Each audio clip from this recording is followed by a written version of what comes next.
selagi mak bapak dia tak cakap macam you want Maggi? Okay, kalau tak, dia tak akan cakap.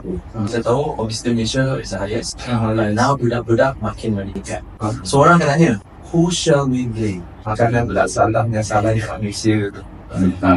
Okay, advice for the parents. Macam mana nak Change yourself to change others. Saya selalu beritahu semua orang, macam mana saya cakap jujur, saya tak pernah pun dalam video saya cakap saya paksa you jangan makan.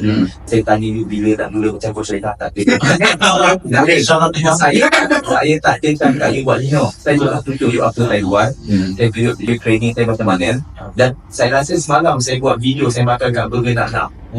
So saya really sedap. So I buat. So I tak pernah cakap you buat apa. I cuma tunjukkan you apa I buat. Kalau you nak buat, you buat, tak nak buat sudah. So I selalu cakap dengan semua orang, jangan salahkan makanan, salahkan corak kehidupan you. Dan cara you nak ubah your family is you basically have to ubah. Tapi ada beza tau, ubah secara paksa dengan ubah secara rela. I tak pernah paksa my family. I tak pernah cakap ramai I punya children, I punya anak-anak, mami ada kat rumah, asyik ada kat rumah. Tapi selagi kita orang tak tanya, dia tak akan minta. Dia kalau dapat mami tu kat sini, dia tak akan makan. Kecuali kalau cakap, Felicia, you want mami? Kalau dia dapat bantu, dia tak kisah. Sebab dia dah tahu dah bapak dia akan cari nasi dulu, roti dulu, akan cakap dengan, jom kita goreng telur makan ni.